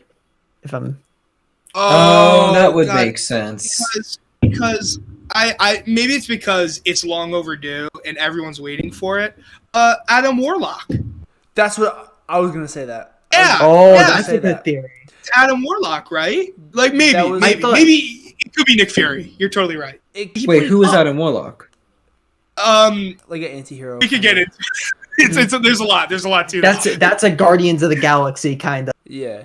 Okay, gotcha. Okay. Is the original killer, a slayer of Thanos. He's the one who actually in the thing. Yeah, so it's a whole. Okay. He's long overdue, basically. Yeah, and he's been set up in Guardians of the Galaxy too. Yep, the end credit scene was an Adam Warlock reference. Mm-hmm. Oh, I think I'll call him Adam. Yeah, but then they never did anything with that. Well, that's because Guardians of the Galaxy got pushed all the way to 2024 or something. Yeah, it's really far. It's very far in the future for no reason. We're gonna start getting old. Oh man. Yeah. But ratings. Not one last thing. I promise. This is it. Sorry, Ryan. Yeah, I'm sorry. This is the last thing though. Visual effects. The last few episodes. Any thoughts on those? Good to me. Because there are two that are not the best to me, but okay. So the Vision fight scene, not the greatest looking. Like Not when they're in the library, but like when they're like in the sky. Oh, and they're just kind of shooting a laser at each other. Yeah. Yes. Not the best. Sure. All right. Yeah, Also, all right. I felt like it was playing Halo with 2 laser beams. Right. Halo with the 2 hologram. You know what I'm talking about? Yeah. Anyway. One of the very last scenes when the 2 kids run into the house and Wanda and Vision are walking up to it, and they change from their superhero outfits into their normal everyday ones. If you the Paul Bettany, his transition was fine, but if you look at Elizabeth Olsen, you can see like they tried to move her over because she was too far to the right when they shot her in the regular outfit. So they like photoshopped her to move over, and it just looks really jank. It does not look good. But those are the. I mean, it is Marvel. They do a really good job with their effects. But this, I think that was a little too late thing. Like, oh shit. Yeah, yeah. Like this has. Like, it's like someone was sitting there and they were like, "Oh, this has to go out tonight." Wait, really? And then they like running out of time. Yeah. But yeah. So into ratings. I gave it a really high rating because I do think it does merit a high rating. A really high rating. I'm interested to hear what that is. I will say I am very generous. I would say I'm more generous than you guys with my ratings. But I did give it a 9.75. That's high. Oh my god. That's too high. Wait, I'm sorry. 9.75. 9.75 for all TV of all time? No, 9.75 as a miniseries. Yeah, for like WandaVision, like just as a whole. Oh no, I'm like saying is like 9.75. So you're rating the series, right? Yes. And you're saying 9.75 as a TV series. Like when I think 9.75, that's like Breaking Bad. That's like the greatest TV. Yeah, I would. There would definitely be 2 different scales for that. I think as WandaVision as a whole, I gave it a 9.75. For what it is. Yes. Yeah. And I did say I think it is one of the better TV, like one of the best TV series that I have watched. Like, you know, like Breaking Bad, of course, will always be for me. That is the best TV show that's ever came out. I haven't seen it yet. I need to watch it. Oh my gosh. Excellent. I haven't either. No, yeah, I'm with you there, Skippy. Oh, man. Wow. You guys Breaking definitely Bad, don't have a lot to do. I would. Don't have a lot to do because you'll non-stop watch. It is excellent. But I haven't watched many TV shows, but for what I've watched, it's definitely up there. I've heard really good things about it. So. Oh, it's right. Yeah. Oh, wait, were you talking about Breaking Bad or were you talking about WandaVision? Oh, for that WandaVision, but Breaking Bad is fantastic. Like for me, Breaking Bad is 10. That's interestingly enough. I just for the reference of anyone who is wondering what a 9-ish for TV shows is, I just looked up. This Is Us, Game of Thrones, and The Sopranos, and Breaking Bad are all 9.2 to 9.7. I love The Sopranos. So you're saying WandaVision belongs up there with the greatest? Oh, 100%. Wait. Sorry, Ryan. I'm really struggling. Wait. Okay, so the series as a whole, I would give it a 9.75. If we're gonna say in terms of like if it's gonna go against all TV shows that's ever existed in the affinity of the universe, The Office is 8.9. Just so you know, solid. just come with it would probably hit like a flat 8 or like a 7 point, like somewhere between 7.5 to an 8. Okay, I can. Yeah, sure. Yeah. I mean, I don't know if you want to like who you want to go next, Ryan. It doesn't matter. We'll go with. I'd be more generous. I think I'd be more generous, actually. I know we've like bashed this, but we really have taken apart and stuff. I think, despite its flaws, I think I'd give it like an 8.2 because with the fan base, it did so much, and maybe this was at a time when we really needed Marvel. Mhm. It came through, and it was a breath of fresh air for Marvel, I think. And yeah, so I'd say like 8.2. What about you, Bill? Here's my thing. Yeah, see, I waited the entire episode to drop the bomb. I am not the biggest Marvel fan. I have had an arc. Hold on. I've had an arc though. I used to think it was like I'm like, oh, I don't want to watch this. Like, Me too. But yeah, I started to watch things. I remember I had a real turning point around Ant-Man. Soldier. Oh, no, that's where my arc went down. Actually, that's honestly, that's like I was like, maybe Marvel is not that great. stop disrespecting Ant-Man. Anyway, sorry, we'll go ahead. Winter Soldier and Doctor Strange 1. I really hope what you guys are saying for Doctor Strange 2 doesn't come to fruition, because that would be crazy. Except the R rating. That I want to see. And that's a horror movie. I really want to see. That I want to see. But my thing is that I really like. I'm like, okay, there's definitely something here. And then of course, like, even though Endgame or excuse me, Infinity War and Endgame were super grand in scale, I felt that they really worked in terms of the idea of telling an epic story in efficiency. I'd love to talk about someday about how efficient 80s movies. If you ever watched Back to the Future, this is just like a thing. It is, they don't waste any time. It is like go. And like, I really encourage you guys, if you haven't seen the movie in a while, watch it with that mindset. It's crazy. But anyway, given the thing, I think what WandaVision, it was definitely in my head about as good as you could have done a concept like that. So I think I know like Ryan, you said like 9.75. I would give it a solid 9 out of 10 for like. If it had some changes, it would be pretty close to like as good as I think it could. In terms of all TV shows of all time, though,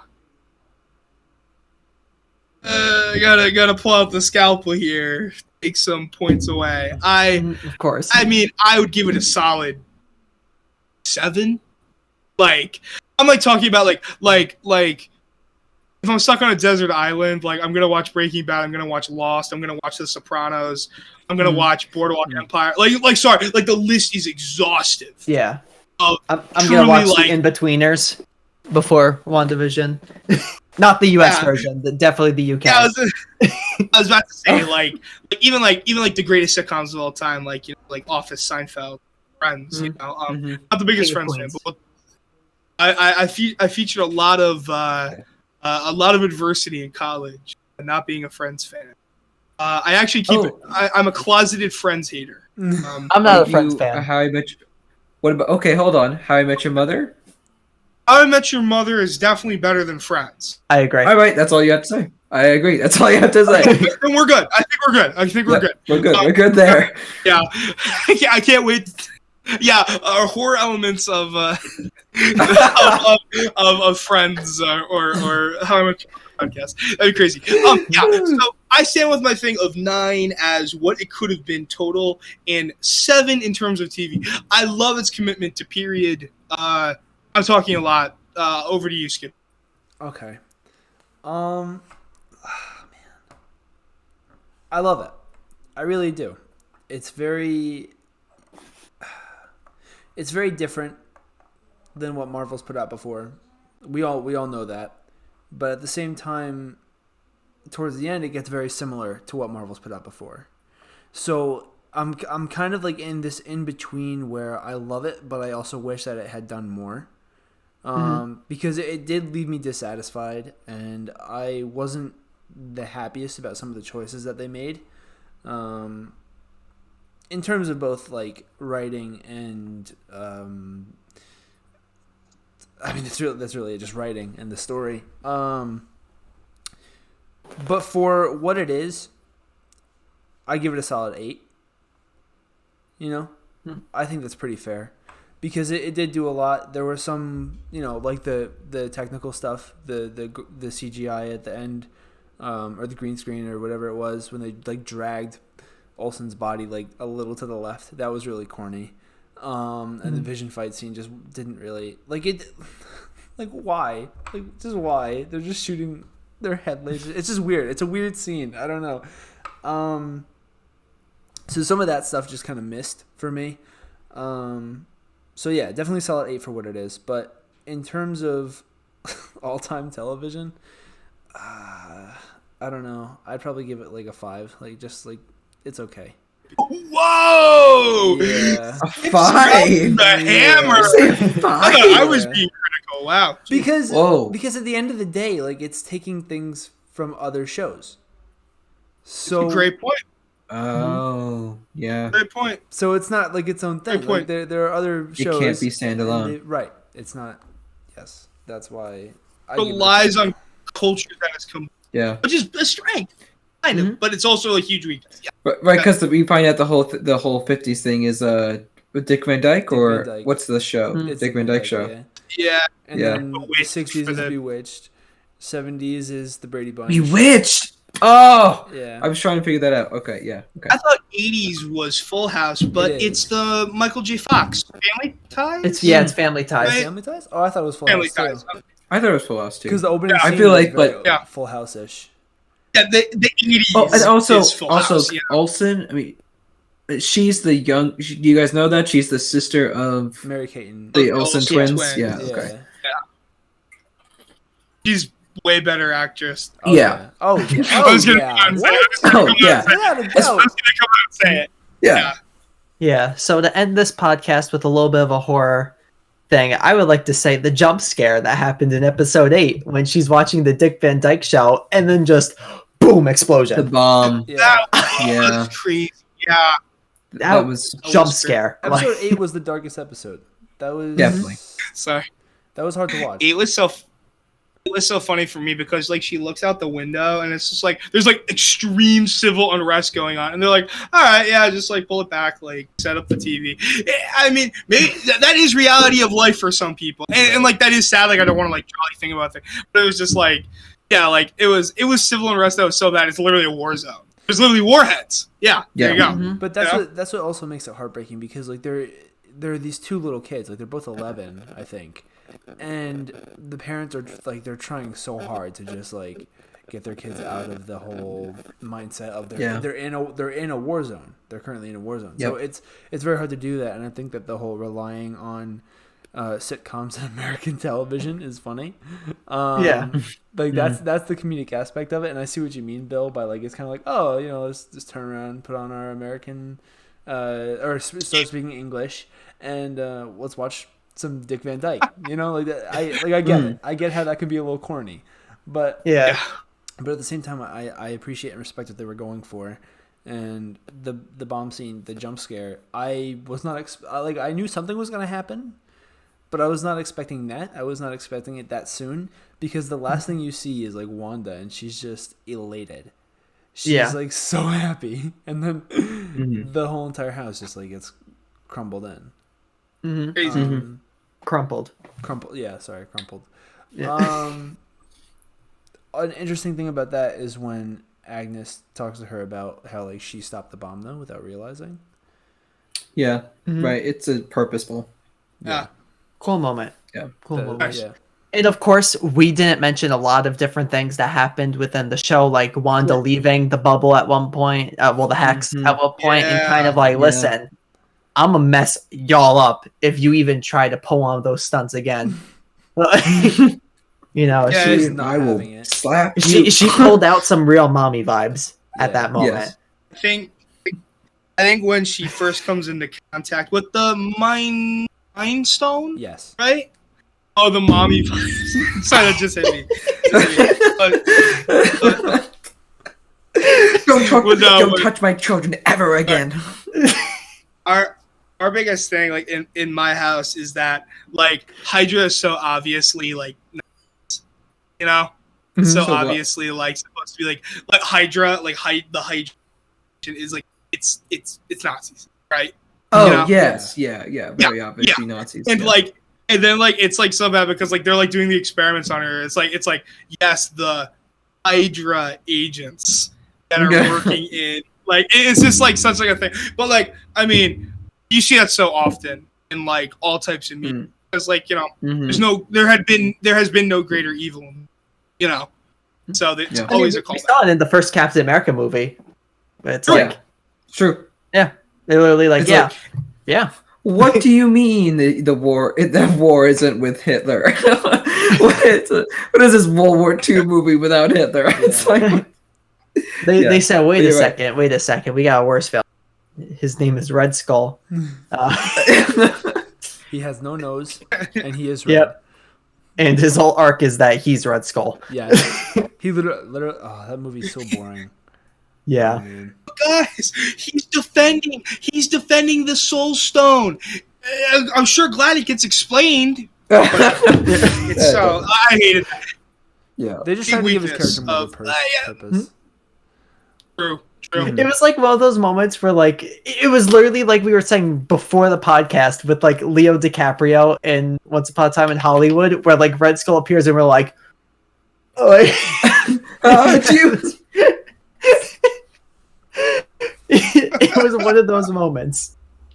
And I literally had that moment when in the first episode with Mr. Hart's wife, because she's in That 70s Show. Yeah, she's the mom. Oh yeah. I had that moment. Yes. I was yeah. There you go. Yeah. Pretty much the same character too. Yeah. Well, thank you, Skippy, for being here for our Marvel episode. You have your. I'm gonna time you this time. Okay. You're getting timed. All right. You have 30 seconds to plug everything that you could possibly think of.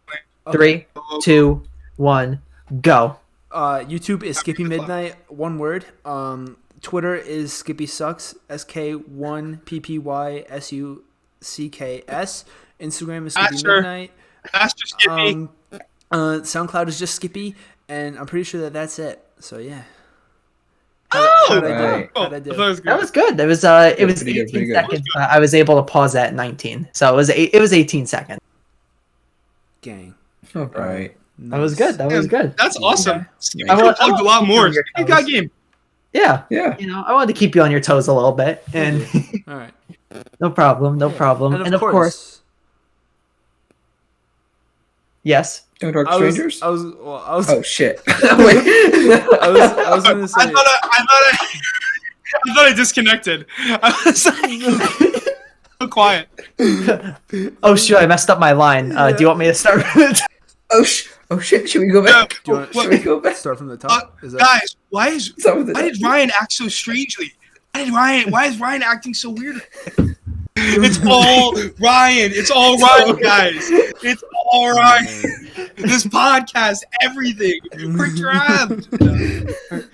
Yeah, I am in control of everything.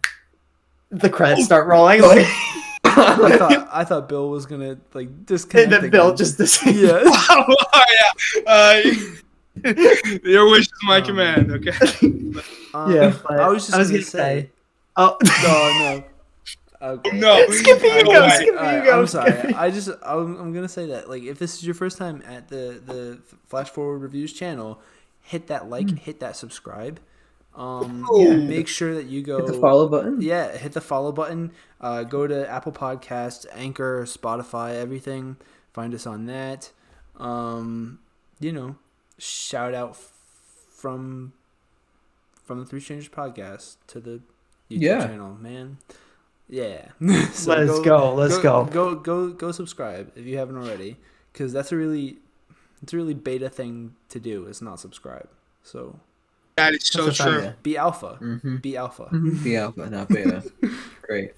And I would like to say that Skippy is going to be editing a YouTube video that is going to be going on the channel very soon. It's going to be a kind of review.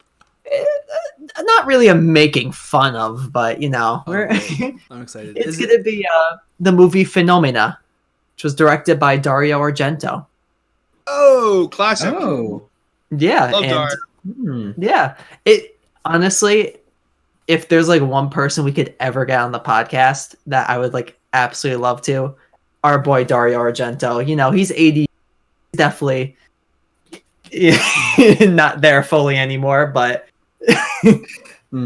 love to get him on. Be like, yo, Suspiria, opera. What happened? I'm just kidding. I love Dario Argento. I really, but you know, we're gonna tear it apart a bit as we like to do. Dario Argento's still alive, right? Yeah. All right, I'd like to have him on the podcast just to ask about the barbed wire room, Suspiria. That's ridiculous. That's ridiculous. What are you gonna do about that, Dario Argento? That's ridiculous. That is a great question, and I have similar questions from some of his other movies as well. like why? For some of them, just simply. We have Dario Argento on. Dear Mr. Argento, why? Send. Yeah. Like Phenomena, the story is about a girl who is psychically connected to bugs to help her solve a murder. Why? Good. Why? I read the description. I was like, what is going on? The funny thing is, it is a cool concept. I will say. It sounds interesting. Yeah. But you'll see it played out. Okay. All I'm going to say is there's a monkey in the movie that has an acting role, and it is fantastic. Good. Love it. I can't wait. I love me love a monkey. And the monkey has a shank. What's his name? The Inga, her. Inga. Oh, okay, cool. Yeah, the monkey. Her name is Inga. She has a shank. Nice. I encourage all primate. It actually started when I first watched Smokey and the Bandit. That orangutan was so funny. Yeah. Yeah. It's an orangutan, right? Yeah. Because it might not be orangutan. Capuchin monkeys from Pirates of the Caribbean. Jack. Little Jack. Yes. So a little fun fact before we end this podcast about Phenomena is that the monkey actually bit Jennifer Connelly's finger. That she had to go to the hospital and apparently get it reattached. So this is like rumors and speculations, but apparently like enough people said this is like there's enough people saying that this is true. Simple primate film slander. Yep. Slander. And not true. Trying to keep him out of films. Yep. And Inga was the best character in that's a lie. Donald Pleasance was fantastic, but Inga was also amazing. I'm excited to watch this movie now and only for the monkey. So. Just wait, because the first scene you see, like you see someone get murdered, like they got crumpled, and like then you just see like a monkey just walking with like a little shank, and you're like, what? That's beautiful. I can't wait. This already sounds like a piece of art. Oh, it's amazing. It's amazing. It's going to be a fun review. It'll be on the channel soon. We have Sunday planned out, but, you know, things could change. It could always, you know, be pushed back a little bit. So, actually, when this podcast comes out, it should already be out. Right. So, yeah. So, you know. Yeah. All right. Yeah. Hopefully you've enjoyed the episode. Yes. Hopefully it was just slightly better than getting your finger bitten off by a monkey. Yeah, just that's true. Slightly better. Yeah. Amount. And I'm not gonna lie. Mm-hmm. When you said bit finger, I thought it was like a nipple, but I did not picture the monkey like taking the finger. That is ridiculous. Monkeys are super strong. Also, would never do that. It would never do that to anyone. On film. Well, funnily enough, Jennifer Connelly, like in interviews, will not talk about. She won't talk about her being a part of this movie. So that's why people are like. Here we go. Yeah. So that happened. We don't know. Oh, the story. We'll say the story, and then we'll finish this podcast. The monkey was like kind of going crazy, and Dario Argento directed Jennifer to kind of calm down the monkey, where the monkey bit off a finger. You don't want to calm down. Truly epic. Mm-hmm. Love it. Yeah. Love it. So good. Beautiful. It's beautiful. It's art. Love. And on that note, thank you After everyone work, for just listening to this podcast. And thank you, of course, to Nick and Bill for being here. And of course, to Skippy for being our guest this episode and for being our audio engineer. Always. Be on the lookout for the next. Ryan gone. No. Oh no. Nick, you want to Be take on it? look for the next. Be Hey, on look for Ryan. the next podcast. Hey, Ryan, come back. We need to re-talk salary negotiations. Ryan! Okay, sorry. You That's finish alright. up He's there. gone. Ryan has. I want to say the Ryan line. has I want to left. say the line. I want to say the line. You go. You want to the line? Okay. Okay. You say it up to it. Oh man, this is an exciting moment. We hope you enjoyed this episode. If you like horror movies, be on the lookout for our podcast. Go follow us on social media. Go check out Skippy's channel. Yes, sir. But for now, Don't talk to strangers. See ya. see everyone. Bye, everyone. And I'll say bye for Ryan as well. Ryan is experiencing Ryan has powerful left the chat. difficulties right now. Yeah. Yeah. Oh yeah. This is very awkward. I gotta. Before he comes back, I need to take a picture of. Oh yeah. Yeah. Oh man. Can I stop I guess it's recording very now? funny. Can I stop recording? I mean, I'm sure Oh Ryan's yeah. You not can that stop bad. recording. All right. Yeah, you should go. Yeah.